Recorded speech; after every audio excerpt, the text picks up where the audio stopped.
People call me a terrorist. I consider myself a teacher. You said you wanted the Mandarin. You know who I am. You don't know where I am. And you'll never see me coming. You're looking right at him.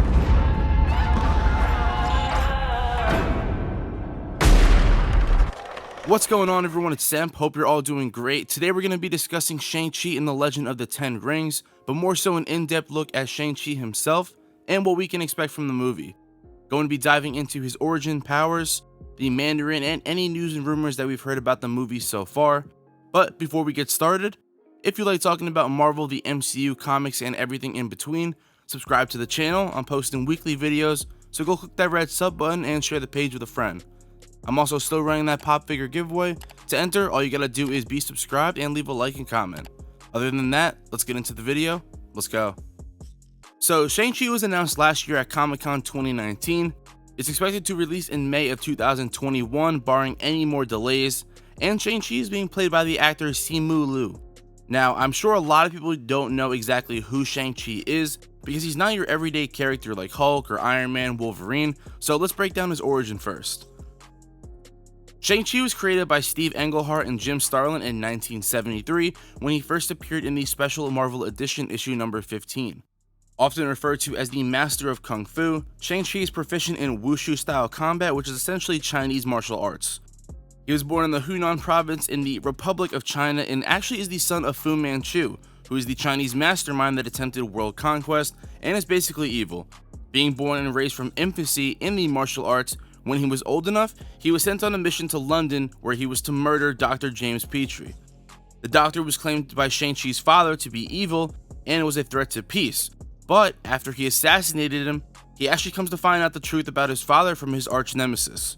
After meeting with his mother in New York for the truth, Shang-Chi turns on his father and his quest of the legendary Shang-Chi begins. So, knowing all of this, let's get into his powers. As I said before, Shang-Chi is a master of the martial arts, and he has been said by many to be the greatest empty-hand fighter and practitioner of Kung Fu alive. He has exceptional dodging abilities, and has been able to dodge bullets in the past and deflect gunshots with his bracers. He's highly skilled in concentration and meditation, and what I hope to be seeing from him in the movie and throughout his presence in the MCU is the ability to use all types of weapons, especially Kali sticks. Though not having really any superpowers, there have been a few times where he temporarily gained powers. One, which is his most famous one, is where he was able to duplicate himself an unlimited amount of times because of exposure to cosmic radiation from the incursions. So I'm very interested to see in the MCU how they give him this power. But moving on, because he's so well trained in the martial arts, he actually trained Captain America, Spider-Man, and even Wolverine at one time in the comics. He eventually does become a part of the Avengers, which I expect him to be a part of the main team in the MCU. I think a character of his style is perfect for the new team and will be extremely fun to see with his fighting style. So let's talk about what we can see from the movie, including the setting, the Mandarin, the 10 rings, and some Iron Man Easter eggs, because Iron Man 1 and 3, they do a lot with the Mandarin and shed a ton of Easter eggs on the 10 rings, so we know they've been a part of the MCU, but just more so in the shadows until now. And that's actually where I think that we will see this movie take place in the past. It's currently rumored to be taking place within the 5-year time gap between Infinity War and Endgame, which can be phenomenal. Do not think the MCU is just going to move on from the snap right away. Phase 4 is going to be in all different sorts of settings and timelines. Black Widow is after Civil War, the Eternals spans over 7,000 years. Projects like Falcon and Winter Soldier are rumored to be dealing with the aftermath of the snap right away. So putting Shang-Chi within that 5-year time gap is a great way to show how other parts of the world was affected besides the Avengers' point of view. And it's a great way for villains to rise without the full team assembled, as they were worrying about undoing what Thanos did. With the movie going back to filming, aerial shots of the sets were just released, and the little town they built looks incredible. The set is likely for a flashback, possibly showing the Mandarin uprise and how he came into power, or a young Shang-Chi growing up training in the martial arts, because the movie appears like it will be part flashback origin and then part near present day. Similar to how Black Panther was mainly in the present, but used and referenced flashback scenes to explain how certain things came to be with how they were in the present.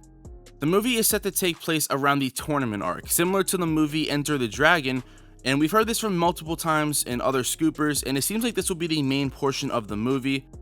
The tournament will likely be run by the Mandarin as his quest for the 10 rings continues. Similar to the Infinity War story arc, the Mandarin will likely have a ring or two, but will use the tournament to acquire the best talent around him in search for hoping and conquering the rest of the rings. From what is unknown now, Shang Chi will be on this quest to stop the Mandarin and will use the tournament to infiltrate the Mandarin's plans on the course of hoping to stop him before he can acquire all the rings. Now, if you don't know what the 10 rings are, we've seen plenty of Easter eggs so far in the movie via Iron Man and Iron Man 3. The 10 rings, meaning the organization, is what we've been seeing throughout the Iron Man trilogy. They are a terrorist organization, and that's why we see when Trevor Slattery, or what he calls himself as the Mandarin at that time, he is the leader of the group. They did use the terroristic plot and vibe behind him, but as we all know, he's actually not the real Mandarin. So while they did make a joke out of him, the Shang-Chi movie will significantly try to change the narrative that Trevor used with the actual Mandarin. There was actually a clip in the Marvel short film called All Hail the King that came out when the Dark World Blu-ray edition came out, and it shows an extended story about Trevor in a prison being berated by reporters trying to figure out exactly who Trevor is. In the first Iron Man, the Mandarin was actually supposed to be the main villain, but Obadiah Stane was who we ended up with due to production changes. The movie, because of how deep the 10 rings is planted within the MCU's history already. So the real Mandarin, which is what we will see in the Shang-Chi movie, he's referred to as the warrior warlord, who inspired people throughout generations, aka and the 10 Rings organization being the leader of them. He's said to have lived a very long time and became immortal due to the 10 Rings power that he found. In the comics, the Mandarin discovers the 10 Rings in a crashed alien ship because they were used in the engines of interstellar spaceships. So it's interesting to see how they stay true to the real Mandarin, or if he does have immortality, maybe he had the 10 Rings at one time but lost them. The MCU may say how he's a descendant in what you would call a Mandarin family, but more likely he is the guy. It will just be interesting to see how old he is, and of course, how and if he's immortal. The 10 Rings are actually a potential huge plot point and connection for many things Phase 4. The rings come from the planet Maklu 4, from a dragon race called the Axankar. How they ended up on Earth is still a mystery, but I'm sure that we will find that out. They will bring a very cosmic feel and story around them, which I'm sure the MCU will use to connect certain plot points and characters, especially cosmic ones. The 10 Rings contain all sorts of powers like an ice and fire blast, psychic magnification, light modifier beams, and then a matter rearranger. So they're not Infinity Stone level power, but pretty damn intense with all 10 together. And like I said before, he likely does not have all of them now, and his daughter, who is being played by Awkwafina, is said to be tasked with helping him find them in the movie. Though she's likely to turn on him and join forces with Shang-Chi, which will be another plot point throughout the tournament. The tournament will be the main way for how the movie progresses from beginning to end, intertwining a lot of the main events leading up to the final battle between Shang-Chi and the Mandarin. Of course, as new news comes out, I'll be covering it, especially when we get new news about the plot.